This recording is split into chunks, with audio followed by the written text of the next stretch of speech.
My name is Mike Lousey. I am the principal at JBA, at JB Atkinson Academy.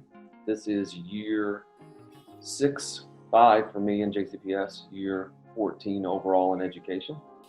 Before that, I was assistant principal at McLaren Preparatory.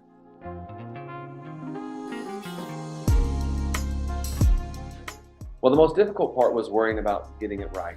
I never want to have my biases or my experiences lessen that discussion or make it more difficult for people to have. And so I worried pretty extensively about getting it right, not letting my things prevent the work from going forward.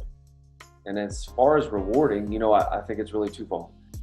The first piece was after we had our initial courageous conversation and we really delved into our practices around racial equity and the things that we do as a school community, I got several messages from members of my staff just saying thank you for being willing to have this conversation, and that it had been a long time coming and it hadn't always been welcome in JCPS. And so I think just the shift toward seeing people appreciate that we're delving into this work as a district and how much it's needed has been pretty great. And the other piece, I think, is a down the road discussion. I'll feel like it's most rewarding when it's affecting the outcomes for our minority students, when it is closing that gap between how white students and Black and brown students achieve. And so, the end goal, the long view, is the most rewarding piece. And I tell my staff and myself as we talk about it, we're trying to see the long game. We're trying to see some systematic changes. And that's the big thing around this work is, ultimately, is it affecting outcomes? This work shouldn't be something extra. It shouldn't be, we do this on the side, it's our once-a-month discussion. It should just be who we are.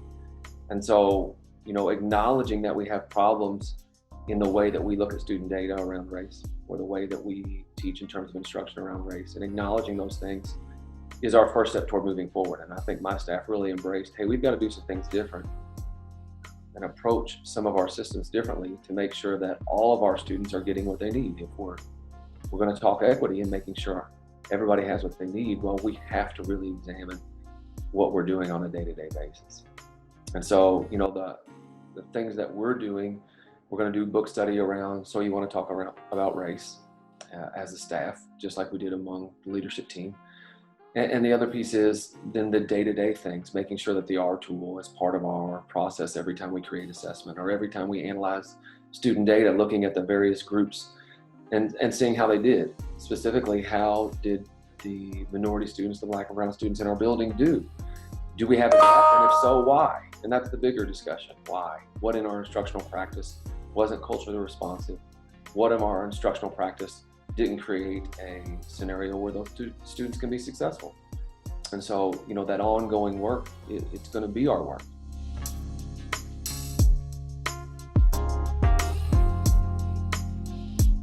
My hope is that the Department of Equity continues to come out into the building and support us. And I gave them an open invitation. And so part of my answer is I hope that Dr. Marshall and your team come out and do things with us at Atkinson. It's an ongoing, forever invitation. And the other thing is, I've kind of challenged my leadership team all year to really reflect on the things that we do, not just in equity, but in all facets. And that continues to the equity discussion. Looking through the lens of, are these practices and are these systems and the things that we do beneficial to our kids, or are they detrimental? And really having a strong metric for deciding which is beneficial and which isn't. And so that's kind of our challenge going forward as a leadership group is, how do we decide what's working and what's not? And how do we have a systematic way to do that?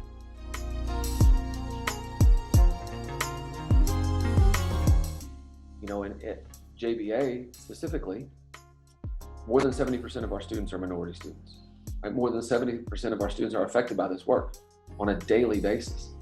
And so if we can agree that the reason for our organization, for the reason for our schools being is to educate our students and to help them grow, not only academically, but socially, emotionally, and to do that in a space that's safe and nurturing, I'm sorry, this has to be the work, right? So if you're not willing to do this work, then I would argue you're unwilling to do what's best for kids. And all of this work is really focused on how do we serve our families and our students in our community as best we can.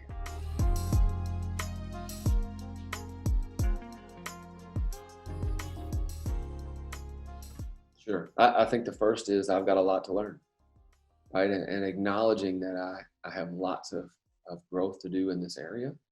And that, I said in the beginning, I'm in year 14 of my career. And for the first decade, this wasn't even something that got discussed, right? This wasn't work that we did as a school community. This wasn't work that we did as a district. And so knowing that I have a lot to learn and a lot of growth to do in this area was the first piece. The second piece is I've been incredibly lucky and blessed in that I've been surrounded by educators who are willing to engage in this work. Part of kind of my arc into principalship was doing the Emerging Leaders program. And in that program, it was really the expectation that race was a discussion around all that we did. And so having other educators, particularly female educators of color, share their experiences and talk about the path that they were on and how different it was from mine, I felt pretty fortunate to hear their stories and their struggles and talk about them. And it gave me a better understanding for my own privilege. And, it lets me feel some responsibility to use that to now help others. And the last piece is, I need to listen more. As we go through this process, it's okay for me not to have all the answers. And I think the best service that I've done in this area to the people that I serve ultimately is to listen and let them have a voice and be responsive to that. And so that's a shift as a leader to have to go, I don't know all the answers and I'm not always going to.